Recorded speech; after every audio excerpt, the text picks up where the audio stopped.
Each week, the Bible as Literature podcast brings you in-depth discussion of the biblical text in a format short enough for your morning commute, but long enough to be substantive, posing difficult questions meant to keep you engaged. If you value this work, please consider donating as little as 25 cents per episode. That's just $1 per month. To learn more, please visit patreon.com/Bible. That's patreon.com/Bible. Thank you. Hi, this is Father Mark Boulos with the Bible as Literature podcast. The BBC recently reported that the share of the world's wealth owned by the richest 1% increased from 44% in 2009 to 48% in 2015, and that on current trends, Oxfam expects the wealthiest 1% to own more than 50% of the world's wealth by 2016. What must we hear from the biblical prophets in the face of this staggering trend? How should the rich and the poor relate to each other? How does Scripture understand wealth and the consequences of greed? Richard and I reflect on these questions and the shame that God's generosity brings to those who believe that they've earned what they have.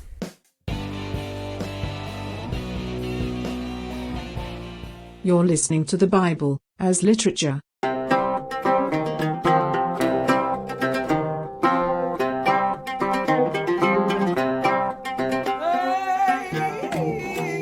Hi, this is Father Mark Boulos. And this is Dr. Richard Benton. And you are listening to episode 53 of the Bible as Literature podcast. This week, Richard and I saw a news article that was very disconcerting. It talked about the distribution of wealth, not in the United States, not in Europe, but in the world. And all the metrics seem to indicate that we are trending toward a situation where more than 50% of the world's wealth will be controlled by 1% of the population. I mean, there are consequences in the profits for our possessiveness of land, our possessiveness of security, and our use of wealth to try to buy security. And I know that's one of the many themes you're dealing with in not just the book of Hosea, but the book of the 12 in general. I was hoping you could talk about that today, Dr. Benton. The main problem in Hosea is fear. The reason why people use the wealth that they have in the way that they do is because of fear. In Hosea, there's two ways that they're using their wealth. They're using it to buy off the gods, Baal namely, by creating idols, by sacrificing to them. So they need lots of wealth in order to do that. But then they're also concerned about foreign invasions, and so they pay tribute to growing nations like Assyria, and they pay them off for diplomatic means. They give nice gifts to them in order to keep them on their side, so that way they don't get invaded.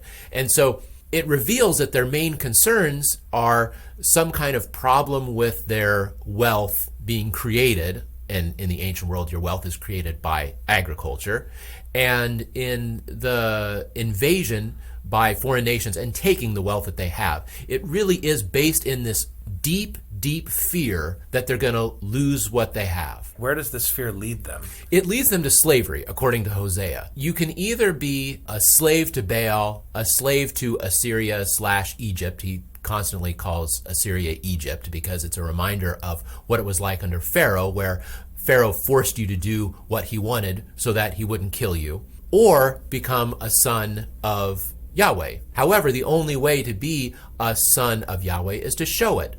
And what do you show? You show that you're following his teaching, his Torah. So you have a choice. You can either follow the Torah of Baal or the Torah of Yahweh.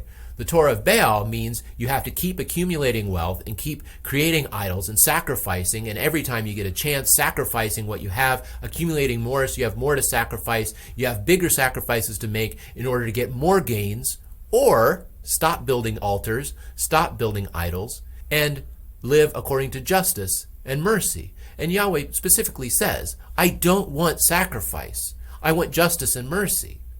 And so you become a slave to your fear, which means then you have to keep accumulating in order to keep the forces of nature and the enemy at bay. Or you can allow Yahweh to control it all. And because you're not concerned about keeping it at bay, because there's no buying off Yahweh, there's no sacrifice that's going to influence him. So you just continue to act according to mercy and justice and kindness towards the weaker. And by acting kinder towards the weaker, then you live in a society that's kinder, that's more just, that's more merciful. So do you want to live in a society that people are scrambling to get enough so they can sacrifice so that they can keep the forces they fear most at bay? Or do you want to live in a society where people can live in harmony and justice because what they have is simply a gift to them and therefore a gift to the next person? Well, and the consequences of not heeding this directive are severe. There's this beautiful passage in chapter 2 of Micah where the Lord talks about those who take fields, who evict widows from their homes, those who covet wealth and covet the land and so forth. And he talks about all the ways in which he will undermine their greed, right? So what's going on there? Is it punishment? Is it consequence? Is it instruction? And what does that imply, again, for the trajectory of our own greed in our current historical circumstance? Well, I mean, the Bible throughout is talking about the reversal of fortunes. In Job we have it, in 1 Samuel we have it, in Luke we have it, that those who are rich are going to be poor and those who are poor are going to be rich. And we see this happen. I mean, you can tell even in the United States, the great champions of industry and the great corporations of 100 years ago in the United States, the vast majority don't exist anymore. Is this the punishment of God or is this the natural cycle of things? You can argue about this. I can't prove it either way. But what I can tell you is that it happens. How do we understand why it happens? Why is it that Enron fell? Was it because of the wrath of God or is it because of the wrath of Wall Street? What was it? Was it because prices fell? The consequences are that they strengthened a system in which there was no mercy and justice, but in which Baal was the master. They chose to enslave themselves, paying off politicians and paying off R&D in order to get to the next big thing, rather than acting according to justice and mercy. They did their best in order to buy up fields, in order to do exploration, buy it up at a cheap price from people, starving farmers in the Midwest, in order to make a big fat buck off of them, and then hire them back at $10 an hour in order to work in their dirty oil fields. This is how you can get it to work if you're concerned about making sure that you have enough to keep yourself safe. How is Enron going to keep Enron strong? Well, Enron could not keep Enron strong because eventually the game was up. Wrath of the Lord or natural consequences? I don't know. But what I do know is that if they had been living according to the Torah of Yahweh, then there would not have been these consequences because they would not have been thinking about strengthening themselves. They may have even disappeared earlier, but they would not have disappeared with people taunting them and Michael Moore making an entire movie simply to taunt them, like Micah talks about how those rich people are eventually taunted. Right, exactly. But instead, people will have compassion for them and sadness that they disappeared because of what they did for people. Mother Teresa was able to make money in her sleep. Literally, there are stories about her. I may have even said this before. When she was on an airplane, she would fall asleep. The flight attendants would find out that she was on the plane, and Mother Teresa would wake up and there would be a pile of money in her lap. Literally a pile of money in her lap because people would make a collection for her.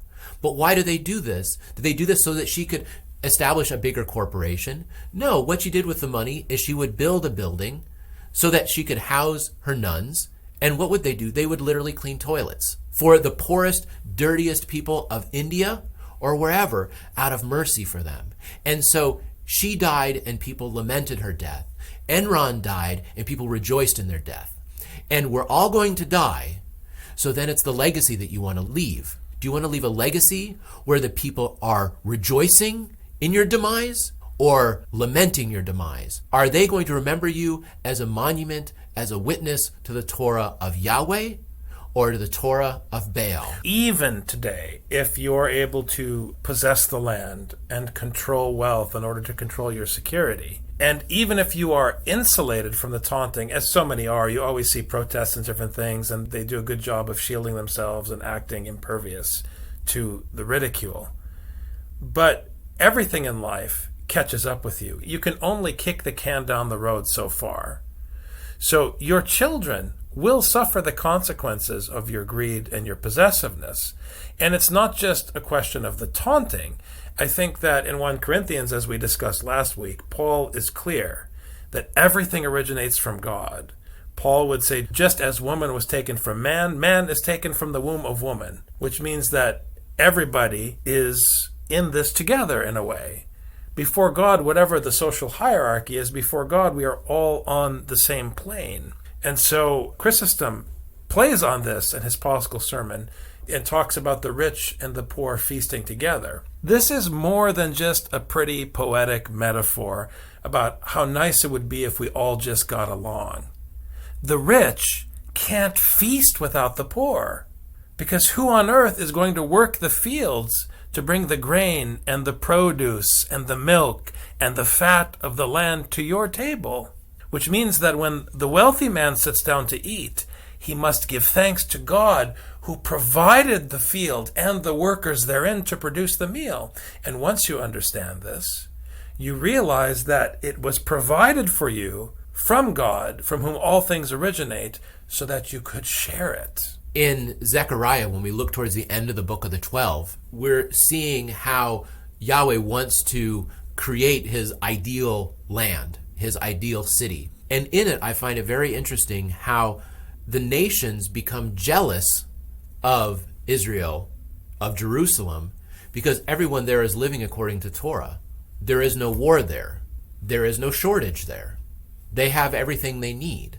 And we know today, at the population we're at now, we still have enough to feed everybody. It's just not distributed to everybody as they need it. In the U.S., we have more calories than we need, but in Mali, they have fewer calories than they need. We just shift those calories over somehow. I don't know enough about economics how to do that. That's much more difficult. But this is the issue, is how do we do it? Look at how much effort we put into figuring out how to become richer, and how little we put into figuring out how to get those calories to Mali. My daughter was talking about, isn't it so interesting with cloning technology? You know, what do you think, Dad, about bringing back the mammoth? We have the technology. Maybe we can clone a mammoth. And I said, I find it a terrible idea, because I think it's cruel for human beings to bring back a mammoth to amuse themselves. What is a mammoth going to do? What habitat are they going to inhabit? They're going to have to live in a zoo. How wonderful we are. Look how great we are as human beings. We can bring back a mammoth and have it sit in a zoo until it dies an early death because genetic technology is not strong enough to keep it healthy. So it's going to be sick. So look how wonderful we are as human beings. We're able to do this. Now, what about human beings that are sick in Mali? How much money is being put into bringing back a woolly mammoth? And how little is put into helping those people in Mali to eat one meal a day, let alone 3 meals a day. In the U.S., we talk about, it's better to eat 5 meals a day instead of 3 meals a day. Look at the luxury we have to say that. When in Mali, they say, do we eat 1 or 0? We have larger homes, we have more property, we have more convenience, but we have smaller families. We have disconnected and broken families, and this is leading to all kinds of suffering in our culture.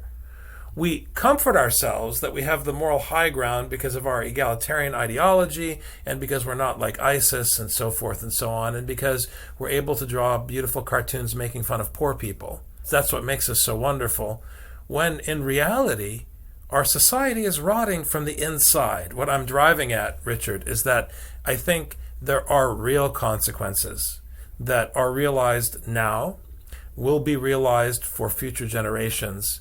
And it goes well beyond the simple discomfort of being taunted. I think the taunting is a sign of God's wrath in Scripture. But the wrath runs much deeper and is more pervasive in its consequences. All of this has caused me to think about this beautiful prayer in the wedding service, where the celebrant asks God, he pleads with God, to fill the home of the wedding couple with wheat, wine, and oil. Not so that they can use it for their own enjoyment, but, as the prayer says specifically, so that they can share it with those who are in need. This is, I think, the biblical understanding of community. It's the biblical understanding of marriage, which is the understanding of community, that everything is provided by God from whom all things originate, so that it may be shared. As you keep saying in Hosea, God desires mercy. He doesn't desire religion. He doesn't desire your security. He desires mercy. And in Hosea, it specifically uses that phrase, wheat, wine, and oil, to talk about how the land misunderstands the universe. The land believes that the wheat, wine, and oil came from Baal. And that's the problem. So the wealthy, the 1%, believe that the wheat, wine, and oil came from their hard work. Or the stock market, or Keynesian economics, or whatever. To which Paul says, no, it came from grace. As I said in my first year as a priest preaching to someone who made bread for the first time in the liturgy, please never fall in the trap of imagining that you are presenting the bread for the liturgy. Did you make the wheat in the field grow? Did you process the wheat into flour and package it? No, someone who probably has a much worse station in life did that for you. Did you earn the money that you used to buy the flour, or is your capacity to earn money the gift of God who gave you the ability? I mean, you could go on and on like this.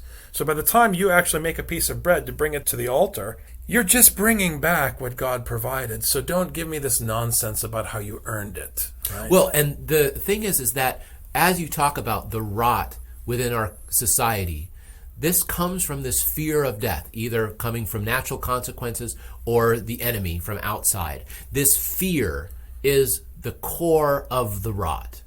And the thing that can drive out this fear is the gratitude that you speak of. It's the gratitude of these things that today I have. I may feel dissatisfied with my work, that I'm not being challenged in the way that I like, that I'm not moving up the corporate ladder as much as I like. When I lived in Seattle, I heard of a couple from Burma who cleaned houses for a living. To get to the houses they were cleaning, they would have to take 3 buses. One time the father had to clean on a weekend. He came back. By the time it was time to get his 3rd bus, the buses had stopped running. It was too late at night. He spent the night in a bus shelter so that when the buses started running in the morning, he could get back home. Now, was he complaining that his job was not fulfilling enough, that his job was not allowing him to advance up the corporate ladder enough? Maybe. But I have to say, there but by the grace of God go I. I have a job where when I'm not at the job, I'm not taking buses all morning and all night in order to get home exhausted to nod at my children before I collapse without dinner, but I can spend time with my children. Those moments with my children are a gift to me because my job is a gift to me. If I understand that this job is a gift for me, then God gives, God takes away, and I can be content with that. As long as I stay with that gratitude. If I'm afraid of losing my job, then I'll step on whoever I need, and I'll push aside whoever gets in my way, and this becomes who I am. I become a child of Baal because I follow the Torah of Baal. I follow the Torah in which I have to grab whatever I can in order to appease the one who lets it trickle to me as much as his whim allows him to, rather than the one who gives generously more than I deserve. And I respond by following his Torah out of gratitude. This whole question of entitlement and the fact that people claim that they've earned it is, according to human logic, their own logic, incorrect.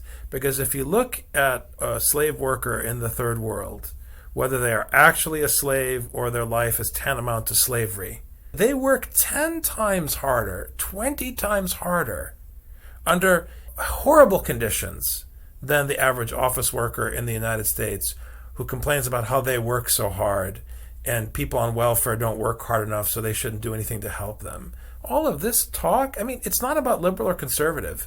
I'm neither liberal nor conservative. I think they're all the slaves of their own ideology.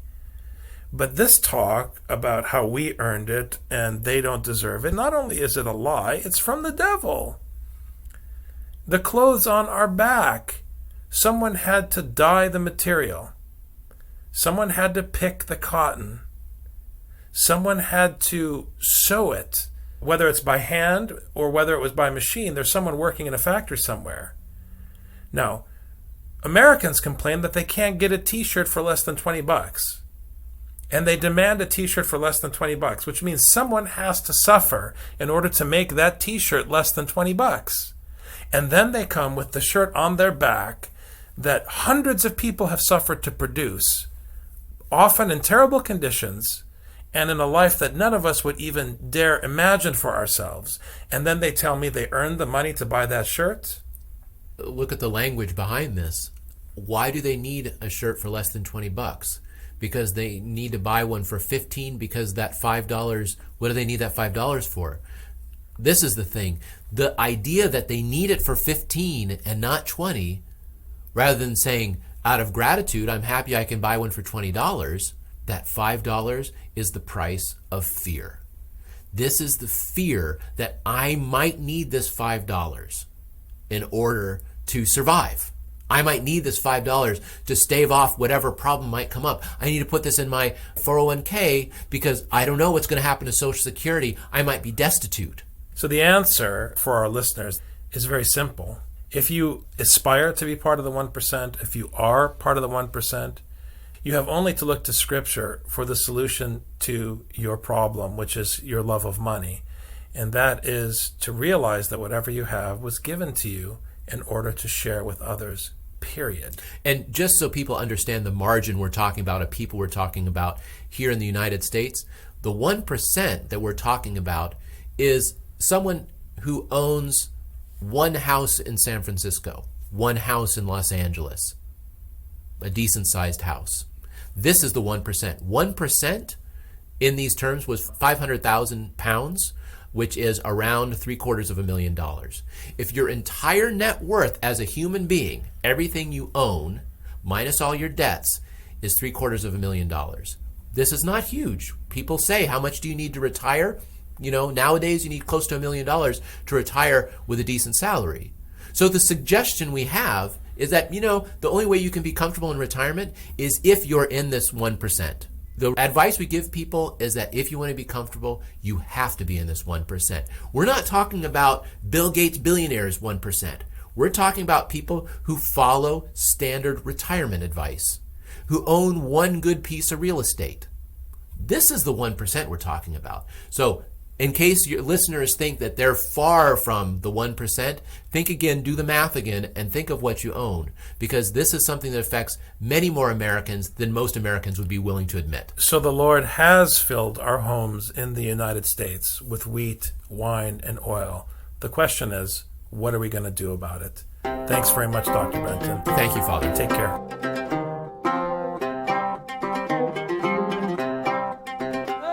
You've just heard the Bible as literature. Thanks for listening. The Bible as Literature is a production of the Ephesus School Network.